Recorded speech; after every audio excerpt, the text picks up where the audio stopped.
Binanatan ni dating COMELEC Commissioner Rowena Guanzon ang pagtatalaga ni Pangulong Ferdinand Bongbong Marcos Jr. kay Justice Secretary Jesus Crispin Remulla bilang bagong ombudsman na tinawag niyang isang malinaw na demolition job laban sa mga kalaban ng administrasyon sa 2028 elections. Sa panayam ng Bombo Radio Cebu Team, sinabi ni Guanzon na layunin umano ng hakbang na ito na pigilan ang mga posibleng tumakbo o makakuha ng pwesto sa nalalapit na halalan. Binigyang diin pa niya na agad umanong nagbanta si Remulla na sisilipin ang pundo ng tanggapan ng Vice Presidente Sara Duterte habang marami pa rin namang mga kasong nakabinbin gaya ng laban kay Zaldico at sa ilang kontraktor. Posible rin anya na maging susunod na target si Senadora Risa Hontiveros lalo na't nakikita itong may potensyal na tumakbo sa mas mataas na posisyon sa 2028. Idinagdag ni Guanzon na tila may marching order mula sa Pangulo at posibleng protektado rin umano si House Speaker Martin Romualdez na hanggang ngayon ay walang kasong naisampal laban sa kanya. Ipinunto nito na mahirap paniwalaan ang pahayag ni Remulla na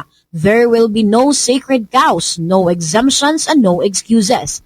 Dahil hanggang ngayon ay nanatiling malaya si Romualdez at hindi pa rin ito pinapatawag ng ICI. Kung kaya't bumaba na ang tiwala ng publiko sa administrasyon dahil sa mga hakbanging ito. Inuna pa niya yung salin ni BP Sara kaysa doon sa mga nakapending na kaso kontra kay Saldico, sa mga DPWH, o mga kontraktor. So, it is very obvious na appointment ni Remulla because he could have appointed somebody else, di ba? Klaro na ni mga kababayan nga. Si Romualdez hindi mananagot ang utos ni BBM. Mula rito sa lungsod at lalawigan ng Cebu, this is Bombo Irene Arriente and this is Bombo Radio Philippines, the #1 and most trusted source on news and information. Basta Radio, Bombo!